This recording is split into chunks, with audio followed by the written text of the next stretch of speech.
Welcome to next programmer. आज हम पढ़ने वाले हैं ऑपरेटर्स के बारे में। इसमें हम सबसे पहले ये जानेंगे कि ऑपरेटर क्या होता है, इसके कितने टाइप होते हैं और फिर हम हर ऑपरेटर के बारे में डिटेल से पढ़ेंगे। साथ ही साथ आपको हर एक ऑपरेटर के प्रैक्टिकल एग्जाम्पल भी दिखाए जाएंगे। तो स्टार्ट करते हैं ऑपरेटर्स के साथ। अब एक ऑपरेटर होता क्या है? ऑपरेटर प्रोग्रामिंग के एलिमेंट्स होते हैं जिनके द्वारा कोई ऑपरेशन परफॉर्म किया जाता है। इसका मतलब जो इन्फॉर्मेशन कंप्यूटर को दी जाती है उसके ऊपर काम करने वाले एलिमेंट्स को ऑपरेटर कहते हैं। और ऑपरेटर जिस भी इंफॉर्मेशन या डाटा के ऊपर काम कर रहा है उसे हम ऑपरेंड्स कहते हैं। जब हम ऑपरेटर और ऑपरेंड को साथ में लिखते हैं तो उसे एक्सप्रेशन कहा जाता है। अब हम जानते हैं कि ऑपरेटर कितने टाइप के होते हैं। सबसे पहले हमारे पास आता है यूनरी ऑपरेटर। जो ऑपरेटर सिर्फ एक ऑपरेंड के ऊपर काम करता है उसे यूनरी ऑपरेटर कहते हैं। दूसरे नंबर पे हमारे पास आता है बाइनरी ऑपरेटर। जो ऑपरेटर सिर्फ दो ऑपरेंड्स के ऊपर काम करता है उसे बाइनरी ऑपरेटर कहते हैं। तीसरे नंबर पे हमारे पास आता है टर्नरी ऑपरेटर। जो ऑपरेटर सिर्फ तीन ऑपरेंड्स के ऊपर काम करता है उसे टर्नरी ऑपरेटर कहते हैं। सबसे पहले हम यूनरी ऑपरेटर में साइज ऑफ ऑपरेटर के बारे में जानते हैं। जैसा कि हम सब जानते हैं, जब भी कोई वेरिएबल बनाया जाता है तो उसे एक डाटा टाइप दिया जाता है और अलग अलग डाटा टाइप का साइज भी अलग अलग होता है। अगर हम इसमें कोई भी डेटा या वेरिएबल डालें तो ये उसके द्वारा यूज़ करे जा रहे स्पेस के साइज के बारे में इंफॉर्मेशन देगा। इसे अच्छे से समझने के लिए हम एक प्रोग्राम की हेल्प लेंगे। तो जो प्रोग्राम आपकी स्क्रीन पे आ रहा है उसकी पहली दो लाइन में हमने हेडर फाइल यूज़ करी है। उसके बाद हमने मेन फंक्शन यूज़ करा है जहाँ से हमारा प्रोग्राम एक्चुअली रन करेगा। फिर उसके नीचे हमने वेरिएबल डिक्लेयर करा है ए नाम का, जिसका डेटा टाइप इंट है। फिर हमने क्लियर स्क्रीन फंक्शन का यूज़ करा है जिससे हमारी स्क्रीन क्लियर हो जाए। नेक्स्ट लाइन पे हमने a = साइज ऑफ डबल लिखा है। तो यहाँ पे साइज ऑफ ऑपरेटर डबल के साइज की वैल्यू लेगा और उसे a वेरिएबल में सेव कर देगा। जैसा कि हम जानते हैं डबल का साइज 8 बाइट्स का होता है, तो हमारे a वेरिएबल के अंदर 8 वैल्यू सेव हो जाएगी। उसके बाद हमारा printf फंक्शन यूज़ हो रहा है जो a की वैल्यू प्रिंट करा देगा। लास्ट में हमने getch फंक्शन यूज़ करा है हमारा प्रोग्राम होल्ड करने के लिए। अब हम प्रोग्राम को रन कराते हैं। जैसे ही हमने प्रोग्राम को रन कराया हमारी आउटपुट स्क्रीन पे 8 वैल्यू शो हो रही है, जिससे हमें ये पता चलता है कि हमारे यूनरी ऑपरेटर ने फ्लोट के साइज की वैल्यू a वेरिएबल के अंदर सेव कर दी है। अब हम यूनरी ऑपरेटर्स में एड्रेस ऑफ ऑपरेटर्स के बारे में जानते हैं। एड्रेस ऑफ ऑपरेटर M% से डिनोट होता है। ये वही M% है जो scanf में वेरिएबल से पहले लगता है। इसका काम वेरिएबल का एड्रेस दिखाने का होता है। ये बिल्कुल वैसे ही काम करता है जैसे किसी ट्रेन में इंजन काम करता है। अब यूनरी ऑपरेटर में हमारे पास लॉजिकल नॉट आता है। लॉजिकल नॉट 0 और नॉन ज़ीरो वैल्यूज़ पे काम करता है। जैसे अगर हमारे पास कोई भी नॉन ज़ीरो वैल्यू है और अगर हमने उसके आगे लॉजिकल नॉट ऑपरेटर लगा दिया तो वो उसको ज़ीरो में कन्वर्ट कर देगा। ठीक उसी तरह जब हमारे ज़ीरो वैल्यू है और हमने उसके आगे लॉजिकल नॉट लगा दिया तो वो हमें 1 वैल्यू देगा। अब हम लॉजिकल नॉट और एड्रेस ऑफ ऑपरेटर का साथ में एग्जांपल देखते हैं। आपके सामने जो प्रोग्राम है उसकी पहली दो लाइनों में हमने हेडर फाइल यूज़ करी हुई है। उसके बाद वॉइड मेन फंक्शन यूज़ करा है जहाँ से हमारा एक्चुअली प्रोग्राम रन करेगा। फिर क्लियर स्क्रीन फंक्शन का यूज़ करा है स्क्रीन क्लियर करने के लिए। उसके बाद हमने दो वेरिएबल डिक्लेयर करे हैं a और b नाम के, जिनका डाटा टाइप इंट है। नेक्स्ट लाइन में हमने यूज़र से इनपुट लेने के लिए scanf फंक्शन यूज़ करा है और scanf फंक्शन के अंदर M%a लिखा हुआ है, जिससे यूज़र जब इनपुट देगा तब यूज़र के द्वारा दी गई वैल्यू a के एड्रेस पे जाके सेव हो जाएगी। उसके बाद हमने b = a0 लिखा है जो कि यूज़र के द्वारा दी गई वैल्यू पे काम करेगा। अगर यूज़र ने नॉन ज़ीरो वैल्यू दी है तो वो उसे ज़ीरो में कन्वर्ट करके b में सेव कर देगा और अगर ज़ीरो वैल्यू दी होगी तो उसे 1 में कन्वर्ट करके b में सेव कर देगा। नेक्स्ट लाइन में printf फंक्शन के थ्रू b की वैल्यू प्रिंट हो जाएगी। लास्ट में हमने getch फंक्शन का यूज़ किया है। अब हम प्रोग्राम को रन कराते हैं। प्रोग्राम रन कराने के बाद हम इनपुट में एक नॉन ज़ीरो वैल्यू देते हैं, जैसे कि यहाँ पे हमने 5 वैल्यू दी है। जैसे ही हमने एंटर हिट करा तो हमें यहाँ पे 0 वैल्यू मिल चुकी है, जिससे पता चलता है कि हमारे लॉजिकल नॉट ऑपरेटर ने अपना काम कर दिया है। अब हम इसे एक और बार रन कराते हैं और इस बार हम इसे 0 वैल्यू देंगे। अब हमने इसे 0 वैल्यू दी और एंटर हिट करा तो हमारे पास आउटपुट में वैल्यू 1 आ रही है। अब हम यूनरी ऑपरेटर्स में इंक्रीमेंट और डिक्रीमेंट ऑपरेटर पढ़ने जा रहे हैं। सबसे पहले हम इंक्रीमेंट ऑपरेटर देखते हैं। तो इंक्रीमेंट ऑपरेटर हमारा 2 प्लस के साइन से डिनोट होता है। इंक्रीमेंट ऑपरेटर का यूज़ करने से किसी भी नंबर की वैल्यू को +1 से इंक्रीज कर देता है। ठीक इंक्रीमेंट ऑपरेटर की तरह हमारा डिक्रीमेंट ऑपरेटर भी यूज़ होता है, लेकिन ये किसी भी नंबर की वैल्यू को एक नंबर से कम कर देता है। अब हम इसका एक सिंपल प्रोग्राम देख लेते हैं। प्रोग्राम में सबसे पहले हेडर फाइल दी गई हैं, फिर उसके बाद वॉइड मेन फंक्शन का यूज़ किया है, उसके बाद क्लियर स्क्रीन फंक्शन का यूज़ किया गया है स्क्रीन क्लियर करने के लिए। फिर हमने 2 वेरिएबल डिक्लेयर करे हैं a और b नाम से, जिनका डेटा टाइप इंट है। फिर हमने a की वैल्यू 5 इनिशलाइज़ की है और b की वैल्यू 10 इनिशलाइज़ की है। नेक्स्ट हमने a में इंक्रीमेंट ऑपरेटर लगाया है, जो उसकी वैल्यू 5 से इंक्रीमेंट करके 6 कर देगा। फिर हमने b में डिक्रीमेंट ऑपरेटर लगाया है, जो उसकी वैल्यू 10 से डिक्रीज़ करके 9 कर देगा। फिर हम अपने आउटपुट को प्रिंट कराएंगे, तो हमने यहाँ पे printf फंक्शन का यूज़ करा है और लास्ट में getch फंक्शन का यूज़ करा है। अब हम अपने प्रोग्राम को रन कराते हैं। जैसे ही हमने अपना प्रोग्राम रन कराया तो हमें आउटपुट स्क्रीन पे 2 वैल्यू दिख रही हैं, पहली है 6 और दूसरी है 9। ये वैल्यू हमारी इंक्रीमेंट और डिक्रीमेंट ऑपरेटर यूज़ करने की वजह से आई है। इंक्रीमेंट और डिक्रीमेंट में एक कॉन्सेप्ट और आता है, जिसे हम कहते हैं प्री इंक्रीमेंट और पोस्ट इंक्रीमेंट, प्री डिक्रीमेंट और पोस्ट डिक्रीमेंट। जब इंक्रीमेंट और डिक्रीमेंट के साइन ऑपरेंड से पहले लगते हैं तो उसे प्री कहा जाता है, और यही इंक्रीमेंट और डिक्रीमेंट के साइन अगर ऑपरेंड के बाद लगते हैं तो उसे पोस्ट कहा जाता है। अगर किसी एक्सप्रेशन में प्री और पोस्ट दोनों का यूज़ होता है तो हम उसे प्रायोरिटी ऑर्डर के हिसाब से सॉल्व कर सकते हैं। प्रायोरिटी ऑर्डर में सबसे ऊपर प्री इंक्रीमेंट और प्री डिक्रीमेंट आते हैं। तो एक्सप्रेशन को सॉल्व करने के लिए हम सबसे पहले प्री इंक्रीमेंट और प्री डिक्रीमेंट का यूज़ कर लेंगे। प्रायोरिटी में दूसरे नंबर पे हमारा एक्सप्रेशन आता है। इसका मतलब सारे प्री यूज़ करने के बाद हमें एक्सप्रेशन सॉल्व करना है, और अगर एक्सप्रेशन की वैल्यू किसी और वेरिएबल में सेव हो रही है तो वो अभी हो जाएगी।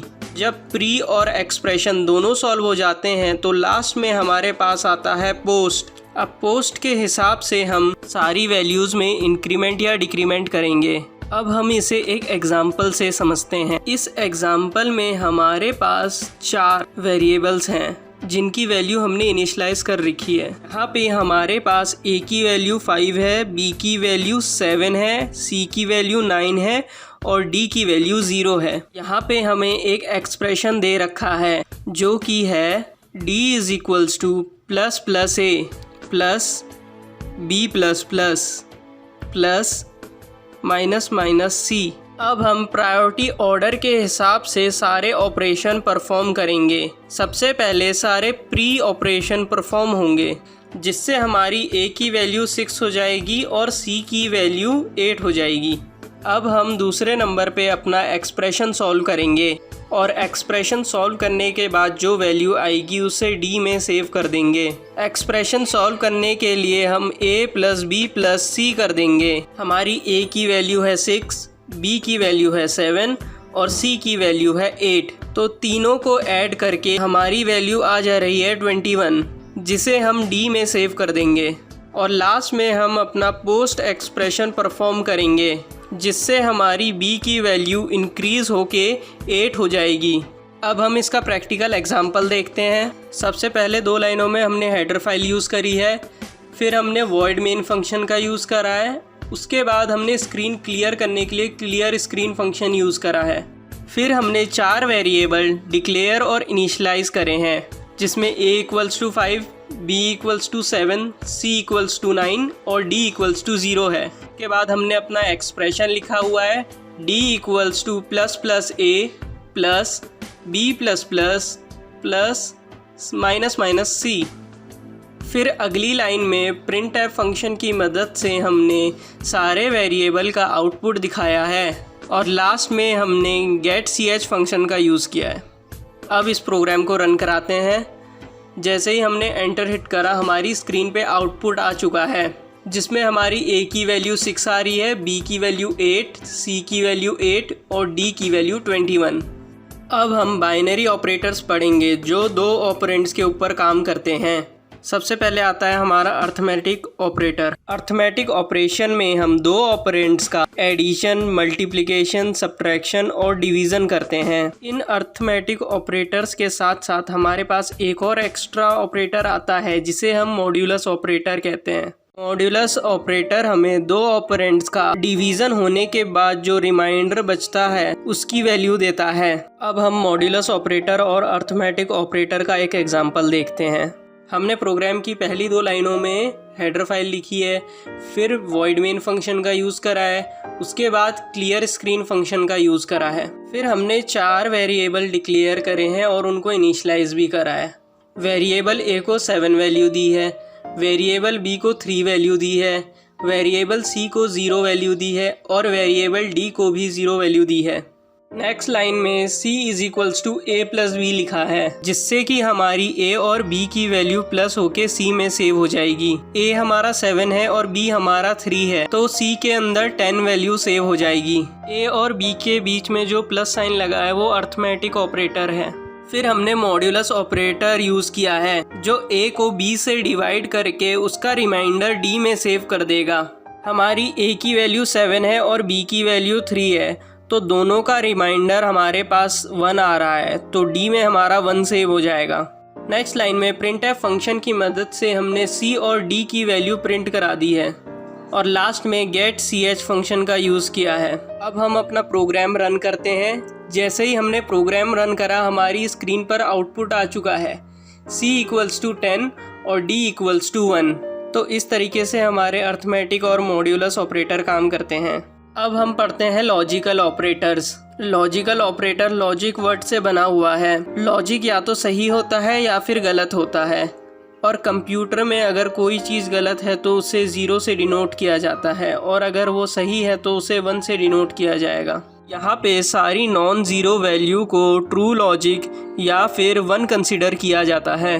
टोटल 3 तरह के लॉजिकल ऑपरेटर होते हैं: लॉजिकल एंड, लॉजिकल और logical not. Logical not already हमने यूनरी ऑपरेटर्स में डिस्कस कर दिया है। तो स्टार्ट करते हैं लॉजिकल एंड से। लॉजिकल एंड का सिंबल 2 M% के सिंबल को मिला के बनता है। इसके ऑपरेशंस को समझने के लिए हम एक चार्ट की मदद लेंगे जो आपकी स्क्रीन में दिख रहा है। अगर हमारे दोनों ऑपरेंड्स 0 हैं तो लॉजिकल एंड हमें वैल्यू 0 देगा। अगर हमारे पास एक ऑपरेंड 0 है और दूसरा ऑपरेंड नॉन ज़ीरो है तो हमें उसका आंसर 0 मिलेगा, और अगर एक नॉन ज़ीरो है और दूसरा 0 है तब भी हमें उसका आंसर 0 ही मिलेगा। जब हमारे पास दोनों ऑपरेंड नॉन ज़ीरो होंगे तब हमें लॉजिक 1 मिलेगा। अब पढ़ते हैं लॉजिकल और के बारे में। लॉजिकल और 2 पैरेलल वर्टिकल लाइनों को मिला के बनता है जो कि एंटर की के ऊपर मौजूद होती हैं। आपके स्क्रीन पे जो चार्ट है उसकी मदद से लॉजिकल और को समझते हैं। अगर हमारे पास दोनों ऑपरेंड 0 हैं तो रिज़ल्ट में हमें लॉजिक 0 ही मिलेगा, और अगर एक ऑपरेंड 0 और दूसरा ऑपरेंड नॉन ज़ीरो है तो हमें लॉजिक 1 मिलेगा। अगर हमारा पहला ऑपरेंड नॉन ज़ीरो है और दूसरा ऑपरेंड 0 है तो रिज़ल्ट में हमें लॉजिक 1 मिलेगा। अगर हमारे दोनों ही ऑपरेंड नॉन ज़ीरो है तो भी हमें रिज़ल्ट में 1 ही मिलेगा। हम इसे एक प्रैक्टिकल एग्जाम्पल की मदद से समझते हैं। आपकी स्क्रीन पे जो प्रोग्राम दिख रहा है उसकी पहली 2 लाइनों में हमने हेडर फाइल यूज़ करी है, फिर वॉइड मेन फंक्शन यूज़ किया है, उसके बाद स्क्रीन क्लियर करने के लिए क्लियर स्क्रीन फंक्शन यूज़ किया है।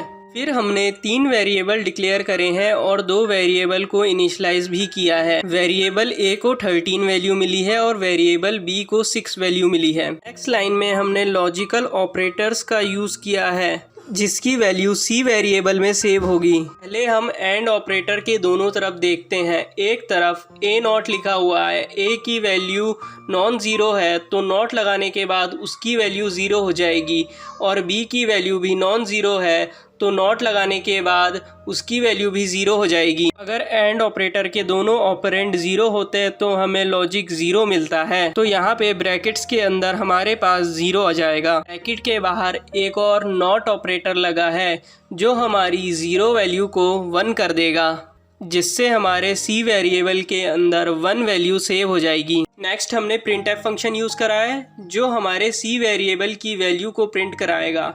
और फाइनली हमने गेट ch फंक्शन का यूज़ करा है। तो चलिए अब इस प्रोग्राम को रन कराते हैं। जैसा कि आप देख पा रहे हैं हमारी आउटपुट स्क्रीन पे 1 आ चुका है। बाइनरी ऑपरेटर में अगला ऑपरेटर हमारे पास आता है असाइनमेंट ऑपरेटर। असाइनमेंट ऑपरेटर में राइट साइड वाली वैल्यू लेफ़्ट साइड वाले वेरिएबल में जाके सेव हो जाती है। इसमें इक्वल्स टू के साइन को यूज़ करते हैं और minus equals to, plus equals to, multiplication equals to, division equals to, mod equals to. Assignment operator किस तरीके से काम करते हैं ये समझने के लिए हम एक एग्जांपल लेते हैं। जैसे a इक्वल्स टू 10, इसमें राइट हैंड साइड पे हमारी 10 वैल्यू है जो कि लेफ़्ट हैंड साइड वाले वेरिएबल में जाके सेव हो जाएगा। अब जानते हैं बाकी असाइनमेंट ऑपरेटर किस तरीके से काम करते हैं। हम एक और एग्जांपल लेंगे। इसमें हम ये मान के चलते हैं कि हमारे a वाले वेरिएबल के अंदर ऑलरेडी 10 वैल्यू सेव है। अब हम एक्सप्रेशन लेते हैं a प्लस इक्वल्स टू 5। तो plus equals to assignment operator हमारी राइट हैंड साइड वाली वैल्यू को एग्जिस्टिंग वैल्यू के साथ जोड़ के a में सेव कर देगा, जिससे कि हमारी a में वैल्यू आ जाएगी 15। ठीक इसी तरीके से बाकी सारे असाइनमेंट ऑपरेटर्स भी काम करते हैं। अब हम इसका एक प्रैक्टिकल एग्जांपल देखते हैं। आपकी स्क्रीन पे जो प्रोग्राम दिख रहा है उसकी पहली 2 लाइन में हमने हेडर फाइल यूज़ करी है, उसके बाद वॉइड मेन फंक्शन यूज़ किया है, फिर क्लियर स्क्रीन फंक्शन यूज़ किया है जिससे हमारी स्क्रीन क्लियर हो जाएगी। फिर हमने a नाम का एक वेरिएबल डिक्लेयर करा है जिसका डाटा टाइप इंट है और फिर उसे इनिशियलाइजेशन ऑपरेटर से इनिशियलाइज भी किया है 10 वैल्यू से। नेक्स्ट लाइन में a प्लस इक्वल्स टू 5 लिखा हुआ है जो कि a की पहली वाली वैल्यू में 5 ऐड कर देगा, जिससे कि अब a की वैल्यू 15 हो जाएगी। नेक्स्ट लाइन में a माइनस इक्वल्स टू 2 है जो कि a की वैल्यू में 2 माइनस कर देगा। अभी a की वैल्यू 15 थी, अब 15 में से 2 माइनस होने के बाद हमारी 13 वैल्यू a के अंदर बचेगी। अब प्रिंट एफ फंक्शन के थ्रू हम a की वैल्यू प्रिंट करा देंगे और लास्ट में हमने गेट ch फंक्शन का यूज़ किया है। अब हम इस प्रोग्राम को रन कराने वाले हैं। जैसे ही हमने अपना प्रोग्राम रन कराया तो हमारा आउटपुट हमारी स्क्रीन पे आ चुका है जो कि है 13। अब हम पढ़ेंगे रिलेशनल ऑपरेटर्स के बारे में। रिलेशनल ऑपरेटर 2 ऑपरेंड्स के रिलेशन के बारे में बताता है। जैसे कि ये बताता है पहला ऑपरेटर दूसरे से बड़ा है या दूसरा पहले से बड़ा है, या दोनों इक्वल हैं या इक्वल नहीं हैं। तो इसमें हमारे पास सिंबल होते हैं less than equals to, greater than equals to, double equals to, not equals to. इसमें 2 नंबरों का कंपैरिजन होता है और अगर कंपैरिजन सही होता है तो ये हमें ट्रू वैल्यू देता है जो कि 1 होती है। अगर कंपैरिजन फॉल्स होता है तो ये हमें 0 वैल्यू देता है। इसको समझने के लिए हम एक प्रोग्राम देखते हैं। प्रोग्राम की पहली 2 लाइनों में हमारे पास हेडर फाइल है, उसके बाद वॉइड मेन फाइल है, फिर क्लियर स्क्रीन फाइल दी गई है। नेक्स्ट लाइन में हमने वेरिएबल डिक्लेयर और इनिशियलाइज करे हैं जो कि इंटीजर डाटा टाइप के हैं। यहाँ पे हमने a को 10 वैल्यू दी है, b को 20, c को 0 और d को भी 0। फिर हमने c equals to a greater than b लिखा है। यहाँ पे हमारे पास a की वैल्यू 10 है और b की वैल्यू 20 है। यहाँ पे हमारा लॉजिक गलत हो चुका है जिसकी वजह से हमारे c के अंदर 0 वैल्यू सेव होगी। फिर हमने लिखा है d equals to a smaller than b। ये लॉजिक सही है तो d के अंदर हमारी 1 वैल्यू सेव हो जाएगी। फिर प्रिंट एफ फंक्शन के थ्रू हम c और d की वैल्यू प्रिंट करा देंगे और लास्ट में हमने गेट ch फंक्शन का यूज़ किया है। अब हम अपने प्रोग्राम को रन कराने जा रहे हैं। हमने जैसे ही प्रोग्राम रन कराया हमारे पास आउटपुट आ चुका है जिसमें लिखा है c इक्वल्स टू 0 और d इक्वल्स टू 1। अब हम जानते हैं लास्ट ऑपरेटर के बारे में जो है टर्नरी ऑपरेटर।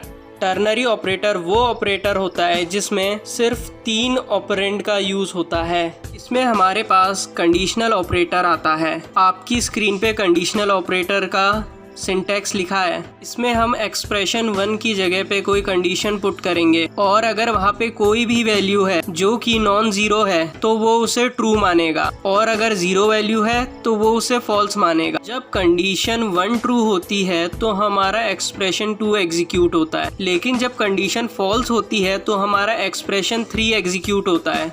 इसे हम एक एग्जाम्पल से समझते हैं। आपकी स्क्रीन पे जो प्रोग्राम दिखाई दे रहा है उसमें पहली 2 लाइनें हेडर फाइल्स हैं, फिर मेन फंक्शन है, फिर स्क्रीन क्लियर करने के लिए हमने क्लियर स्क्रीन फंक्शन यूज़ करा है। इसमें भी हमने 4 वेरिएबल लिए हैं इंटीजर डाटा टाइप के और उन्हें इनिशलाइज भी करा है, जिसमें ए की वैल्यू 10 है, बी की वैल्यू 20, सी की वैल्यू 0 और डी की वैल्यू भी 0। नेक्स्ट लाइन में हमने लिखा हुआ है D equals to A question mark B punctuation C। A के अंदर हमारी 10 वैल्यू सेव है जो कि एक नॉन ज़ीरो वैल्यू है। जैसा कि हमें पता है कंडीशनल ऑपरेटर में वैल्यू नॉन ज़ीरो होने का मतलब वो ट्रू है, जिससे कि हमारा B एग्जीक्यूट होगा।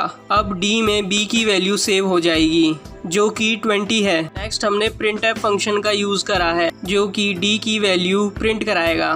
फाइनली लास्ट में हमने getch फंक्शन यूज़ करा है। अब हम इस प्रोग्राम को रन कराते हैं। जैसे ही हमने प्रोग्राम रन कराया हमारी आउटपुट स्क्रीन पे D इक्वल्स टू 20 आ चुका है। इस तरीके से हमारा कंडीशनल ऑपरेटर यूज़ होता है जो कि एक टर्नरी ऑपरेटर है।